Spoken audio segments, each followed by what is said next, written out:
My name is Mark, and this is Buddhist for Truth. Today we have with us Frank, and of course Bhante, and myself today. And today Frank is going to tell us about how he got into Buddhism and what Buddhism means to him. Welcome to the Buddhist for Truth, Frank. We're glad that you're here. Hey, thanks, Mark, and thanks, Bhante. Respect to both of you guys, as usual. Honored to be here.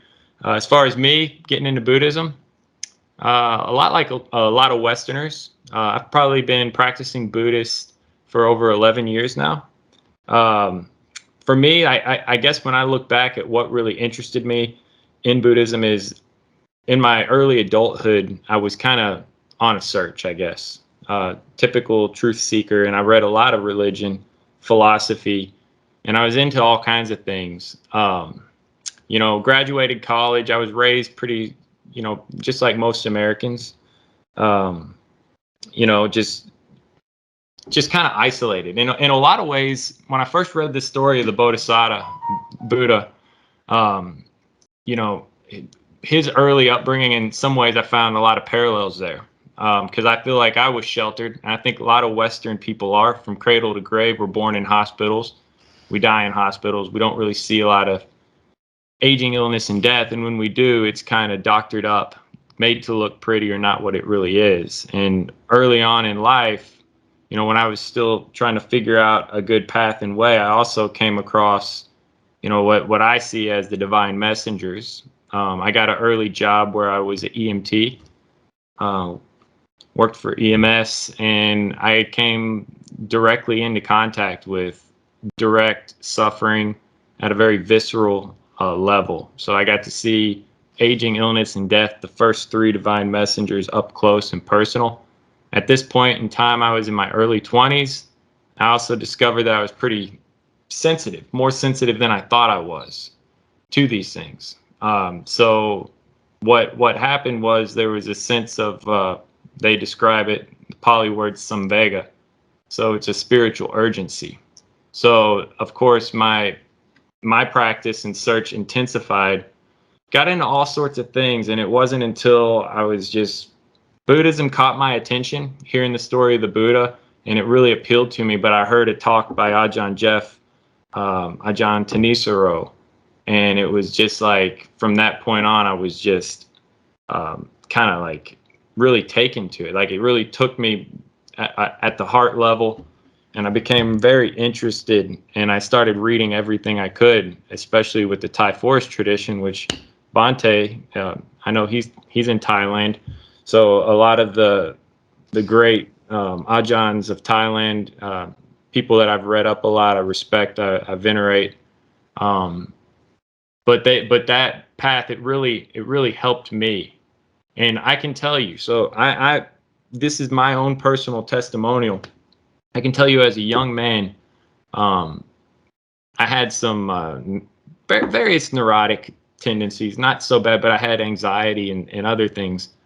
But just really diving into Buddhism and just kind of dedicating just my mind to it and just studying it and practicing meditation and listening to certain monks, all that stuff just kind of went away. And I've been pretty level-headed in my whole life. I mean, I was a young man, and I wasn't ever into like anything really bad like drugs or anything, but things just started to fall into place for me as a layperson, and I've been pretty blessed ever since. I try to be a good layperson. I try to practice charity.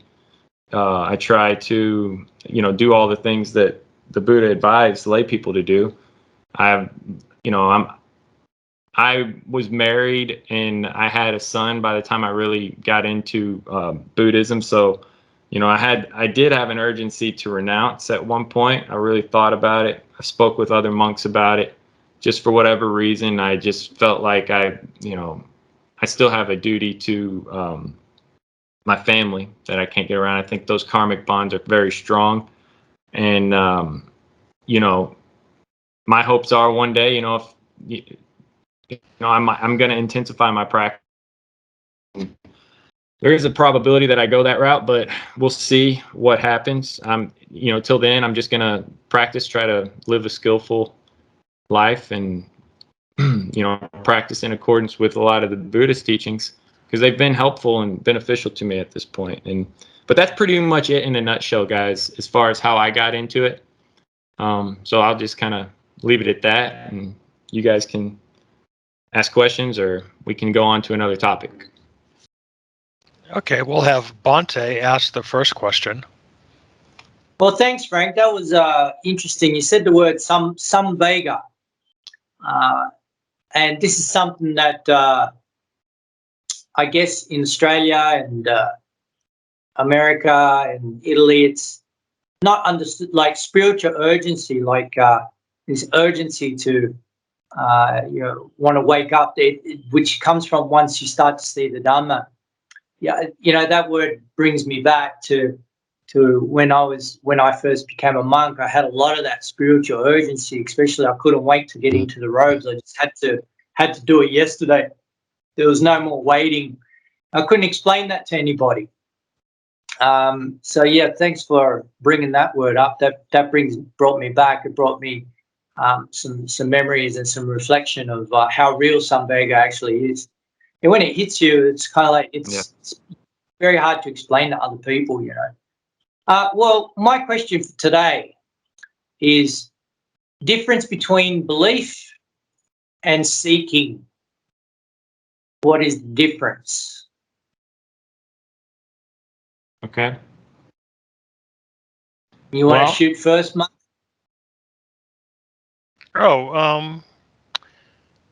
The belief versus seeking.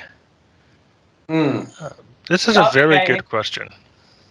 Yeah, before we go into that, do you think Buddhism is about belief, or do you think Buddhism is about seeking? I think that Buddhism starts off as seeking, and then it doesn't necessarily lead to a belief, but it leads to a conviction. In where there are certain things that become so self-evident that it's true, just like that you're breathing the air, that you're walking on the ground, that if you leap up, that the gravity will pull you down. These are things that you know. And this is where I believe that we depart from a belief. A belief would be that I believe something to be so, but I have no evidence or proof that it is. But in Buddhism, we come up with convictions because we find self-evident proof within ourselves and within our own practice that the words of the Buddha and his teachings are absolutely true. Mm-hmm. Yeah, I agree with that. I would go back to the first part. I want you to have your own opinion. No, I agree with what Mark said, especially with conviction. I think that's something that it does start with seeking. So with the word seeking, I think that kind of connotes some. It's an active process. So there's some action going on. You're actively leaking, and I think the Pali word Dhamma Vichaya. So you're investigating. It's an active quality of the mind, whereas belief is something that is arrived at. Now, whether that belief is correct or false, I mean, that also, even our beliefs, we have to constantly test them. So, and that's where conviction comes, because the more a belief is tested, the more a faith becomes tested, then the more, and you arrive at the result that you anticipated with your hypothesis, the more that happens, the more I believe you build on a conviction. And if you've ever met anyone with conviction, they are like, if you've talked to them, say, like, if you've talked to some monks who practiced for a long time, there's like this, it's a spiritual quality almost. Like there's no shaking them. They're just in there. They're just resolute with it. So that's kind of how I look at it. I do agree with Mark, but faith tested, that's where Buddhism differs from other religions. Buddhism is not dogmatic. And people should understand that, because yeah, there are some things that we believe and we hold to, but no, the Buddha never said, you know, you should just believe this because I say so. He admonished and he told his disciples to see for yourself. You know, he taught the Four Noble Truths and a whole lot of other things, but it was something that they were to arrive at. He pointed the way, and it was up to his disciples to, you know, follow the teaching and see for themselves. So that's where I'll leave it at that. All right. Well, you know, for me, belief crosses over into perception, into the aggregate, the sanya aggregate perception. And beliefs can be quite dangerous because actuality is different from belief. You know, it's kind of like you can believe the water tastes like this, or you can believe that this is going to happen or not going to happen, but what happens, happens, right? And usually, sometimes when you believe something and it occurs, it's beyond your belief. Usually, there's a lot of more things that you weren't able to perceive. It's kind of like what you wish for. It's kind of like, you know, I want this thing. I want to buy, I don't know, a car. Then you get into the car, but there's a lot of things that you didn't think about. So it goes beyond your belief. So it goes beyond your perception, because there's a lot of things you couldn't put into your frame of mind of what belief is. Because belief, I believe, is not far from perception. It's kind of, it's an imagination process more than anything else. That's what a belief is, I believe. And I'm not saying that in a negative context or a condescending context. I'm saying it just more about what I think it is, right? Because belief, you form a picture or a vision or some kind of idea of something. And that's what belief actually is. Whereas the difference between seeking is just you're admitting to yourself that you just don't know. You're saying first, I just don't know. I don't know. And you're trying to learn. So like, it's like trying to learn how to build a door, you know, or how to build a house or how to build a wall. It's whether or not you believe you can do it.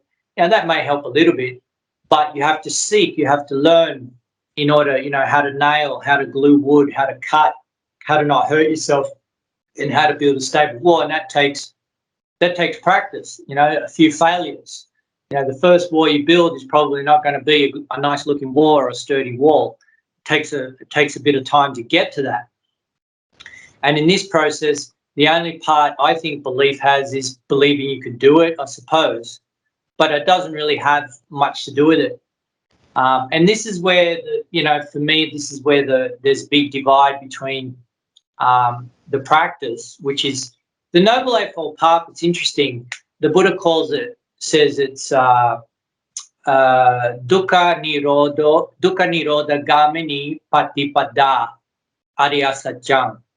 So patipada in Thai means behavior, but in English with Arya Satcham, Arya is noble, Satcham is truth. Dukkha, Nirodha is cessation. Gamini is cultivation and development. Patipada, Arya Satcham, right? So the Patipada is interesting in Thai. It's translated, Patipada is and translated more into behavior, mannerism, kind of cultivation and development of character kind of thing. But in English, we've translated that into Noble Eightfold Path, and it's not noble. You know, it's so. This is the thing. It's kind of like it's a seeking behavior. Buddhism is all about cultivation and development. So you're seeking to grow and develop virtue and constantly break down your boundaries and comfort zones, and go beyond your perceptions. Go beyond your perceptions. So this is the difference. The perceptions and belief is actually limiting to your growth, because when you believe in something, you've set up an image, and you get limited by that image or vision or that thought process. So the idea of practice is to actually go beyond that, beyond the perception or beyond the belief, to get to what the reality is of the situation, what the actual Dharma is, to see the phenomena, to see the not self. Because so that for me, the difference between belief and seeking are all these things. And I strongly believe that Buddhism itself, what the Buddha, when he went out, he went to seek.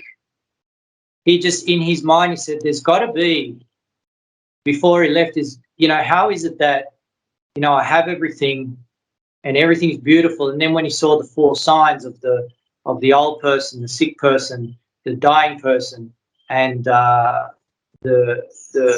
birth, I think it was, the four signs, I think he said, yeah. So at this point, he said, how is it that I'm living in this palace, but out there all these things are going? That means I'm not experiencing full bliss. And then he went out and started to seek. He went and he didn't believe. He just thought there's got to be something better. I guess you could say that that's a belief, but he has to seek first. He has to seek first. That's the key point. So, like you said, Frank, I think it's very important. I think that people understand that Buddhism is an actual living cultivation and practice. It's not about a dogma, just about believing in something and that's it. You're settled. It's all done. It's a lot about being humble, but also admitting you just don't know. You just don't know. There's a big guru. His name is Sadhguru. I've seen some of his videos on Buddhism, and he's very big on this one. He always says, when you say you don't know, after that lies a lot of possibilities because you can grow. But when a practice is all neat and trim and has the answer to everything, to me, that becomes an absolute, goes to the absolute extreme. It becomes absolute. And belief also goes into absolute. And that's a big problem we have. It's kind of, I believe this and you're wrong. No, I believe this and you're wrong. And there can never be a bridge. There can never be any growth to that. And that's the danger of belief. As opposed to seeking, you're always asking questions, many, many questions, And in Buddhism, it's good to ask it's good to question everything and investigate everything too. All right, that was a great thank you, Bhante. Really appreciate all that from you. So now I will ask a question and we will do a round. This will be Frank, you will answer, then Bhante, then I will finish with my answer. So in Buddhism, and you'll see this everywhere in all traditions, in all aspects, there's a lot of talk of practice. Now, every lineage and every sect tends to define this a little bit different. But generally, though, those that are truly on the path pretty much see it the same. What I would like to know is from the participants in tonight's discussion is what is practice to you and how do you engage it? How do you put it into reality in your life? Frank? Sure. So, like, for me, practice, and as from the position of a layperson, because that's all I can really speak to. It is about kind of unifying and really developing wholesome qualities, and to cultivate those wholesome qualities to their perfection, abandon unwholesome qualities, and prevent unwholesome qualities from arising. So, in a sense, as a lay person, the monks, they're going for full nibbana, right? So they're practicing the higher practices of the Four Noble Truths, whereas typically most lay people, there's merit and there's demerit. And yes, we as lay people also do aspire to the same highest goals that the monks do. But when you're lay, you have other duties. You have a family to support, and you're part of a bigger community as a whole. So there are duties that go with that. So I think at a minimum, for a lay person, a lay Buddhist, it is extremely important for them to at least try to practice and cultivate wholesome wholesome ways and avoid unwholesome ways for their betterment. So for at a minimum, if you're going to be in samsara, you might as well cultivate better existences and states, not just for yourself but for others. And then with that being said, so that's the practice, and it is a constant. I mean, there is so much to smooth out there with each being.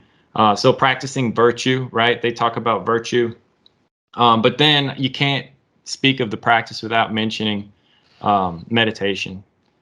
So that whether that be deep contemplation of suttas, which is a crude form of meditation, in my opinion. I think it's important for lay people to at least, study what the Buddha actually said and read the suttas, but then reflect, meditate. If you can find a good place to practice with a learned monk like Bhante, then you would go to them also, and get recommendations and support as well, and also offer them support as a layperson. It's your duty, I believe. If you can support the monks, they'll also support you in your spiritual endeavors. But yeah, that's kind of like, for me, that's kind of practice in a nutshell. So. All right, very good. Bhante, I'm sure you have a few words on what practice is. Actually, I don't. You've got me stunned a little bit. I'm still. No. But this is good. This is why I do this. This is why I do this. But you know what? The only thing that comes to mind is like practice is like trying to. You have some kind of aim that you don't really know. Like, for example, when we say nibbana, what's nibbana? Right? So that's why Buddha said, don't worry about nibbana. Just do this, practice, cultivate and develop these factors, these things, and do these things a lot. Practice is doing things a lot. Practice is repetition. And practice is just, you see, when you don't know what you're shooting at, you don't know what you're getting at. You don't know. Eventually, after a period of time, you start to get wind of where the liberation is. You'll start to get wind of it. But it's kind of like nibbana.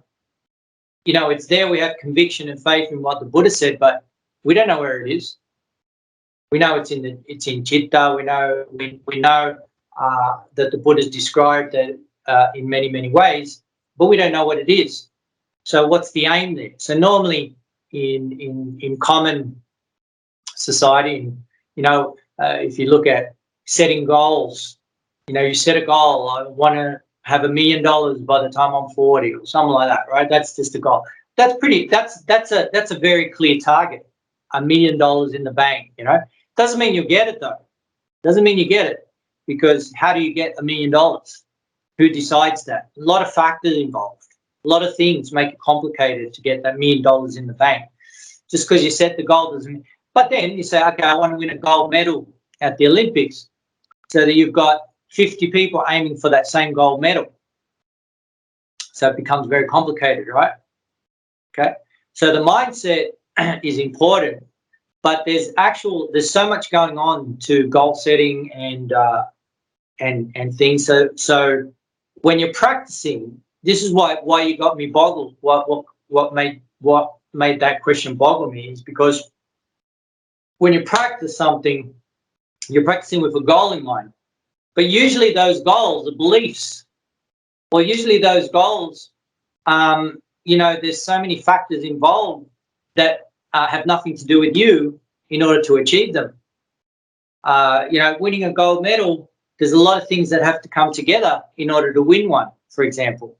And it's not necessarily up to you. Sometimes winning a gold medal means that your opponent has had a bad day and you win. Sometimes it's like that. It's not just you're the best athlete on the day. Sometimes the other athletes are weak on that day and you just happen to win, right? So there are a lot of factors in goals, in practice. So when we say practice, I believe strictly now, after saying that and airing my thoughts on this, I think it's more about repetition.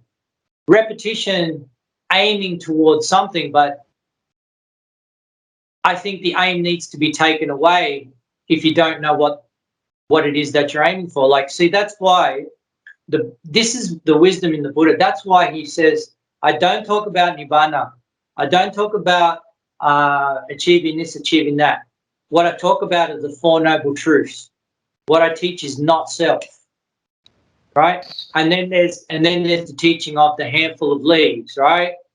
Where he grabs the leaves and he says to the monks, he says, so monks, what do you think? Is there more leaves in the trees in the forest or more leaves in my hand right now? And the monk said, well, there's more leaves in the forest. So the Buddha says, yes, so it's so.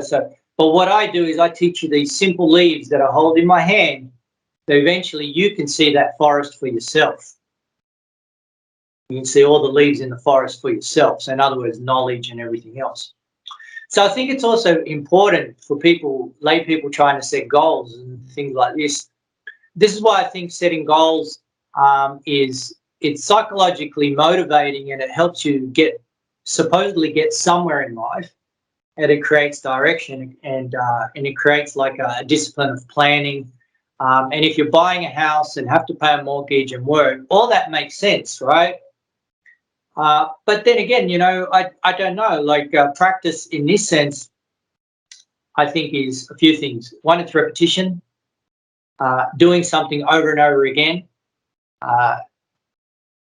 Then on top of that, it's also adjusting your behavior, and the way I guess the way you think, the way you talk, the way you physically act. I think practice is a whole. It starts off with I don't know, and so you do something repetitively. Once you start to see the results, then the practice itself starts to make sense. So that's why this is difficult to answer, because practice goals are usually, we don't always hit our goals. And sometimes our goals are too big or too small, or they've been out. But practice, in a sense, I think is nothing but repetition and the ability to just keep doing the same thing over and over again. Then once that in itself produces some level of skill, some level of aptitude. So to have a banal example, if you're playing an instrument and you're practicing, say you practice on the guitar, I used to play the drums. So, I'll talk about the drums. On the drums, if you practice coordinating the four limbs together and hitting things at a different time, you just did that over and over again. Eventually, what happens is intuitive wisdom takes over, and you're starting to, the mechanics start to disappear, and then a wonderful result occurs. And that's what practice is to me, for now, to be revised. Very good, Bhante. Very good. So I'm glad that you brought up intuitive wisdom, because that touches upon Zen. Thank you. So for me, at least in my humble opinion, I believe, just from my own observations and even in my own reflection of my own thinking of what I thought practice was, and then only to realize years later that it was all delusion. So I believe that there's two kind. When people say, "Oh, I practice," or I'm going to go practice, sometimes I'm not clear if they're talking about true Buddhist practice or if they're talking about fake practice or delusional practice. And let me give you a few examples of delusional practice that I have come across. So one version of delusional practice or fake practice would be that, people will go down to the temple and we're going to turn the Dharma wheels. And these would be these wheels with sutras. And the sutras would spin, or on the wheels, and they would spin. And it was really felt that that was spinning the Dharma, creating the Buddha field, creating merit. And they go down there and they walk around the temple several times, spinning the sutras, spinning the sutras, spinning the sutras. And this could go on for a half an hour, 45 minutes, and they're walking around, 3 times, 7 times, depending on if it's what kind of day it is. Other places, they would do offerings. All my practices, I'm offering, and I'd offer water, food, and light, and it's constant offerings to the Buddha. And I'm going to offer them recitations. I'm going to offer them chant, and this is how it is. And they would say these offerings, uh, again, it brings merit, it brings the Buddha field, and it will bring wisdom. And then lastly, the one that here was most prevalent in the West is what they call Zazen, which is this idea of still sitting. And sometimes now I'm seeing it crop up called Vipassana. Um, this whole idea that I'm going to sit still and I'm not going to move. I'm going to be a Buddha statue. I'm going to be a rock. And I'm going to sit there and I'm going to, all these thoughts that come up in my head, I'm just going to let them come and go. All these aches and pains in my body, I'm just going to let them come and go. I'm just going to say it's just another arising and another falling.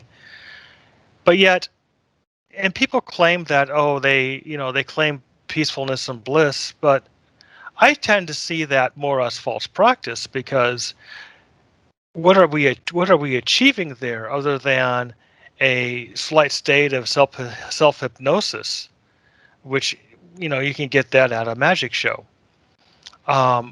Meditation has a very particular purpose, which is often to calm the turbulent sea that's in your mind. Because if you're going to engage in true Buddhist practice with a turbulent sea in your mind, that doesn't really help. You need to calm that down so that the sea is smooth within your mind. Then you dive into true Buddhist practice. What is the true Buddhist practice? Well, when I start to really talk to people that have an understanding of what this is, they always bring up the Four Noble Truths and the Eightfold Path. They say that's the best place to start.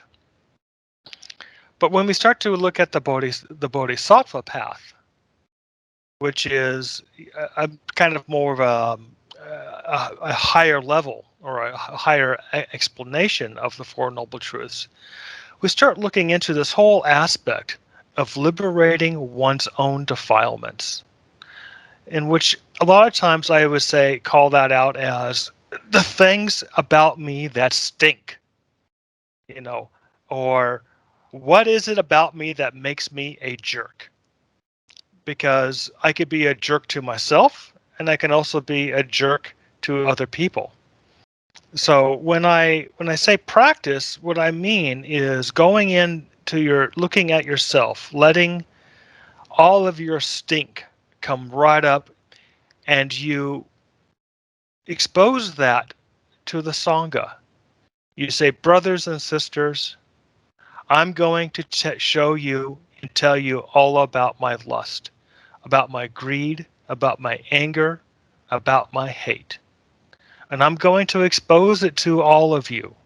But more importantly, I expose all of this to myself, and I acknowledge this. And then as I acknowledge and expose this anger and greed and this hate and this lust and this jealousies that I have, I relinquish them.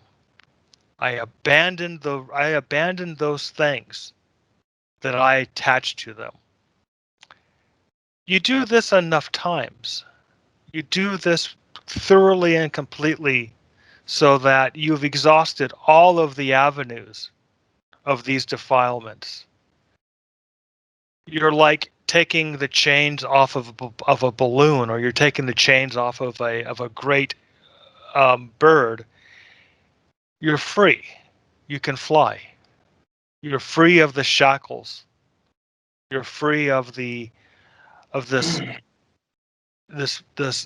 huge chain that pulls you right back into samsara, right back into birth, rebirth, and suffering again.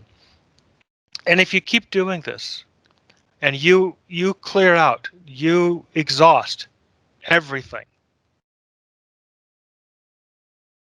You burn it out. Mm. The tantra, which is what tantra means, means burning it out. You end Well, the habituation of mind. You end the habituation of that. And that's freeing. Every time you do this, you take one more step towards Buddhahood. but what's that got to do with practice? Practice. So what's the definition of practice then? The definition of practice is to go within yourself and drag out and lay it on the table for everybody to see all of the things that you are hiding, every little dark secret, every little thing about yourself that you would just literally would rather die than have to show me. Okay. Well, I don't have any problem with that, but I need to interject now.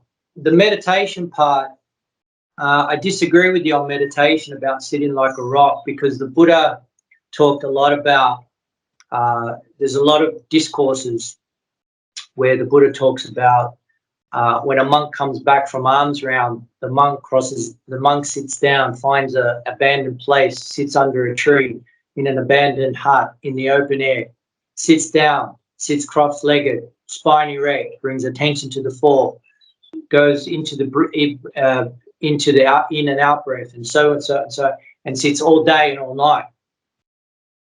Sariputta and Mahamoggallana used to sit for hours. So did the Buddha. The Buddha sat for 7 days. A lot of monks could stay in samadhi for 7 days or more in jhana. And staying in jhana is the most blameless. Is one of the most blameless states to be in, because you're staying. It's one of the most harmless states, because when you're in jhana, when you're in full samadhi, you're not harming anything. Well, you're in a disengaged state. You've become neutral. Well, you're like a clutch in neutral. You're like a gear shift in neutral. No, you're not, because you're still engaged. Because to go into jhana, you have to be very engaged. In fact, you can't just. It's not like you go into your mind and then it's disengaged. The only thing that happens, and I have to correct you there. I have to, because to get to a steady, if you've sat for long periods of time, you'll know this, right? To get the mind to a steady state is a feat in itself. It's a feat in itself, first of all. Yes, but it can be done. It can be done, right? But it requires repetition, practice, insistence, perseverance, conviction, confidence, all those factors, right? But where I disagree, but when you are plagued by your own defilements, you can't. Because they're exactly. And so the biggest defilement is ignorance, right? The biggest defilement is avidya. That's the biggest one, right? So it's ignorance, not knowing, not seeing, not being aware. Being aware of what? There's pride, conceit. There's the 10 asavas, right? That we call in. But ignorance, avidya is the biggest one. Avidya is the biggest one. And from there, we call it mental effluence, or the cankers, or the kilesa, which are defilements. Now, there's two ways you can destroy them through samadhi, right? And so there's samatha vipassana. There's two ways you can do that with concentration. There's also another thing that's required to destroy them. It's mahasati. Great mental attention, great mindfulness, and mahasamadhi, great concentration. Because in the end, they are the ones that destroy through realization. Yes, but you can't do. You can do this, but you need the sangha as well to help you. Not really. No, you just need your own. You need your own determination. Not really. Then why the three treasures? Why not just Buddha and Dharma? Because I think what you're talking about is you need the Dharma. You need the Dharma. But there are people Dharma. Buddha, Dhamma, Sangha. Okay, if you want to look at it that way, okay. All right, fine, I agree. But in terms of like the concentration practice, the samatha is to create like a direct, like to make your mind like really sharp, like a laser light, and to go in and steady everything. And what we say in the forest tradition is this weakens the defilements. It weakens them because the mind is steady, but it hasn't cut them all off. For that, you need vipassana, you need discernment, you need sati. You need to see them, as you're saying. You need to see them, and then you need to get underneath them. All right? But you also have to, like you said, you have to destroy the ignorance. You have to be able to be aware of them, which is sometimes what the Sangha can point out. Is the defilements that you have no clue that you are stinking of.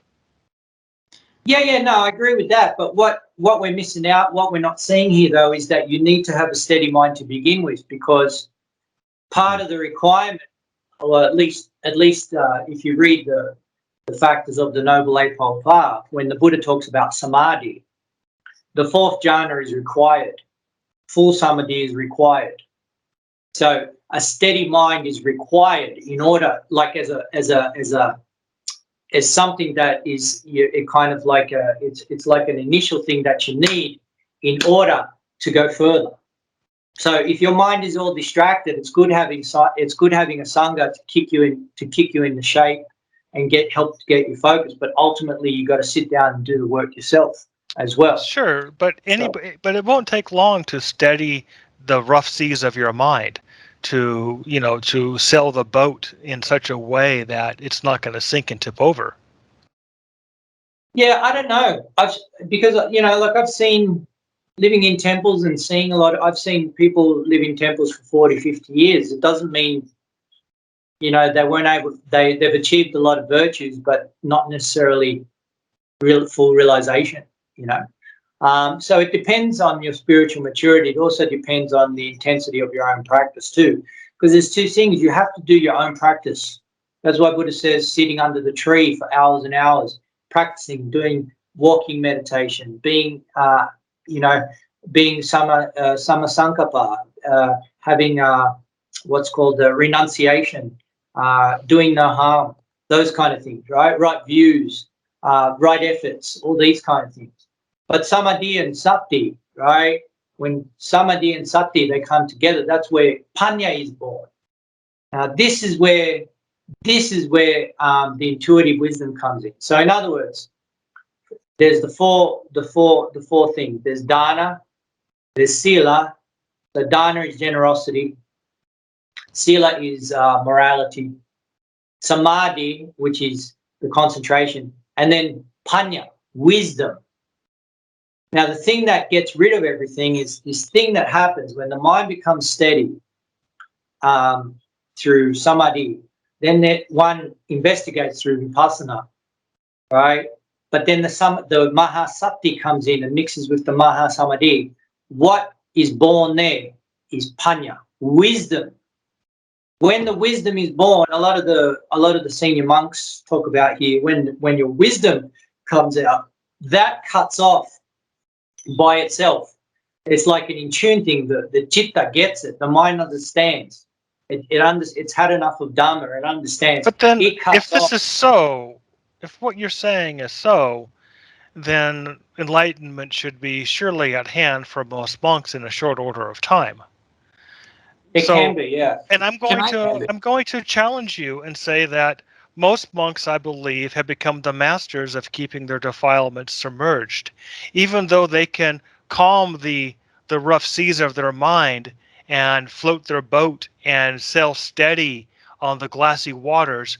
Below them is all the defilements that they dare not look at. And I would say to you that wisdom is literally calming the seas and then reaching down and taking those defilements and raising them straight up, so that you that's what wisdom does. That's what wisdom does. Can I interject, guys? Yes, you may. So this is kind of a question, and there is some statement involved also. But so first of all, jhana. When we talk of jhana, is jhana unique to Buddhism? And it's kind of a rhetorical question. It isn't. No, not at all. And we know this.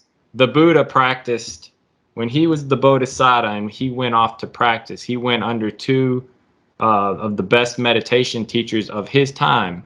I think Ramaputa, and I'm messing up the names, Alara Kalama or whatever, but they had mastered the formless attainments.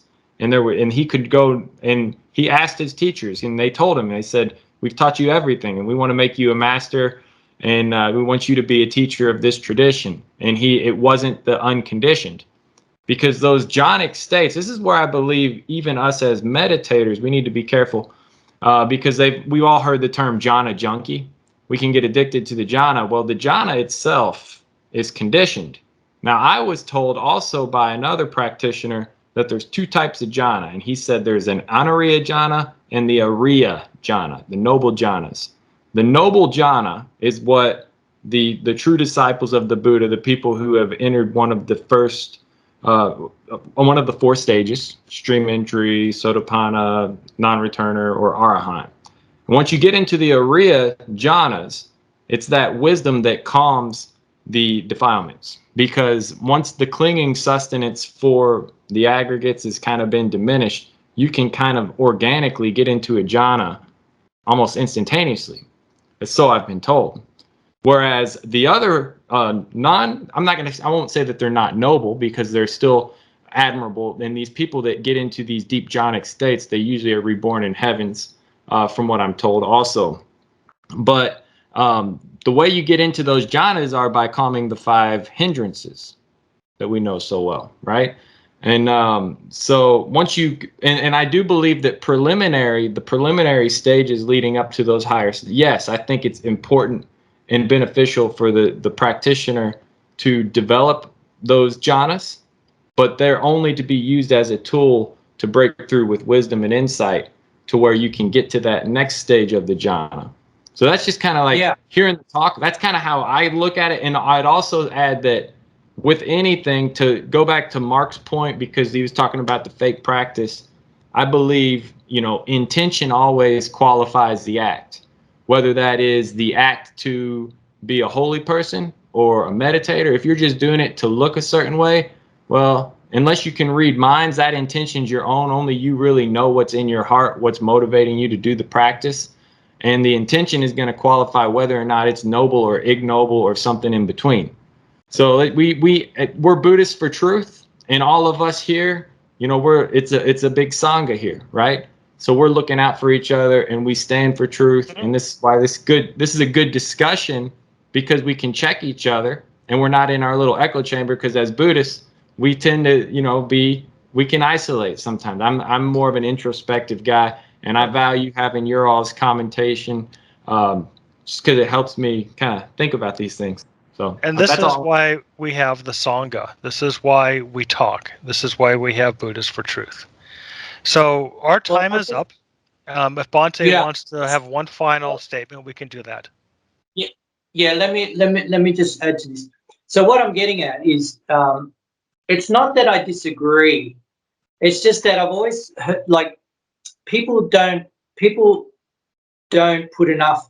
They think that sitting for long periods of time is not a good thing. No, it is a good thing.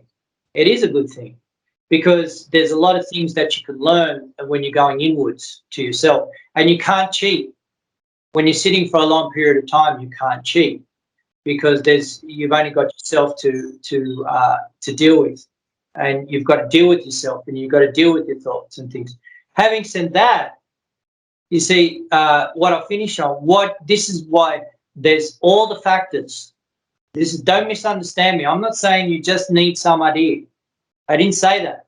You need all the factors. You need sati. You need to investigate. You can't just stay in some idea, because the difference between what Buddha saw in a lot of these practitioners who could meditate for a long period of time, you saw that jhana is not self. So jhana is not self. Mental state is not self. So he had the wisdom to get underneath it and say, hey, this is not who I am. This is not I am. This is not me. Jhana is just a state of mind. And so all these things are tools. They're tools. So non-attachment and all these things. But what I was going to say, middle practice, majjhima. So if you get too attached to jhana, you can actually go crazy. You can go crazy, and a lot of bad things can happen if you go that way. If you don't practice the meditation, if you go the other way and you're lazy in it, then your concentration skills are weak too. You know what I mean? So there has to be, you still need concentration skills. You still need concentration skills to be able to penetrate through the higher, into the higher Dharma, into Abhidhamma experience. You still need that. But you can't just have, it's like you know, a murderer who's got that really good concentration. You look in his eyes, it's just like that stare, right? Or anyone who's good at something has a level of concentration. But if there's no wisdom there, if there's no mental attention, if there's no right views, the views aren't there, right? That concentration can be very, very dangerous. And this is what I'm getting at, right? So there's got to be a level, and I'm saying to get to the cankers, it's an art form. It's kind of like what you're talking about, Mark. Just to finish here, is like to get into there. Yes, wisdom is the one that pulls it out. It does, but and to get the mind stable and steady, well, that's a whole trick, isn't it? That's a whole. We'll talk about that some other time, but that's a whole trick to get to. You know, that's a big game to play. A big, you know, you have to be a con artist to yourself. Well, all right. With that, we will call it another session done for the Buddhists for Truth. I would thank everybody for staying and listening to this discussion, and we will hope to see you again next time. Thank you, and thank you very much.